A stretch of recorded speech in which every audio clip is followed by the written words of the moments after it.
Stanislas Dehaene, bonjour. Vous occupez la chaire de psychologie cognitive expérimentale. On n'est pas forcément familier avec cette notion. Qu'est-ce que c'est la psychologie cognitive ? Bien, il s'agit de comprendre comment le cerveau de l'homme est organisé pour finalement traiter les données du monde extérieur et les représenter mentalement. Cette manière que vous avez, ou du moins ces outils qui vous permettent désormais de voir des circuits de neurones, peut-être bientôt d'ailleurs un neurone ou un signal se passer d'un neurone à l'autre, ça ouvre des perspectives presque de science-fiction. Il y a un volet de ma recherche effectivement qui s'appelle la technologie d'imagerie du cerveau, de mise en connexion du cerveau avec des ordinateurs par le biais de l'image.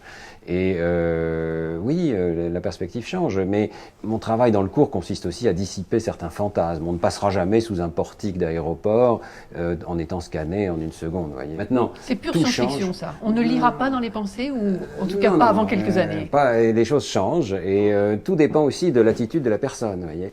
Lorsqu'on a affaire à un patient qui est tétraplégique et qui souhaite, par la pensée, pouvoir contrôler une chaise ou un robot, à ce moment-là, avec la coopération de la personne, on peut aller assez loin maintenant. Et il existe d'ores et déjà, dans certains laboratoires, des dispositifs implantés dans le cortex qui permettent de contrôler un bras robotisé. Voyez.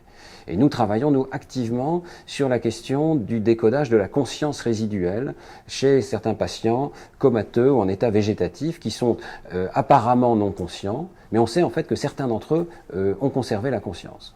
Vous connaissez le livre Le scaphandre et le papillon, Jean-Dominique Bauby. On peut rester dans cet état où tétraplégique, on n'arrive plus à communiquer. Lui arrivait à communiquer par une paupière, mais certains patients ne peuvent plus communiquer du tout.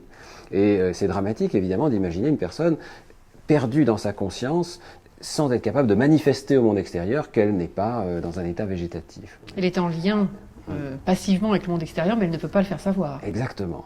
Et alors, ça change tout, évidemment, lorsqu'on a été capable de détecter qu'il y existe une conscience. Donc, nous travaillons sur un système qui permettrait d'utiliser les informations de l'imagerie cérébrale pour détecter si, oui ou non, il y a encore une conscience. Et c'est une grande difficulté aussi parce que la conscience fluctue chez ces patients. Il faudrait donc être capable d'exploiter certaines fenêtres de conscience et peut-être de proposer à ce moment-là une rééducation, une stimulation particulière qui permettrait au patient de stabiliser sa conscience. Et donc il y a là un très grand champ de recherche que nous développons avec Lionel Nakache à la Salpêtrière.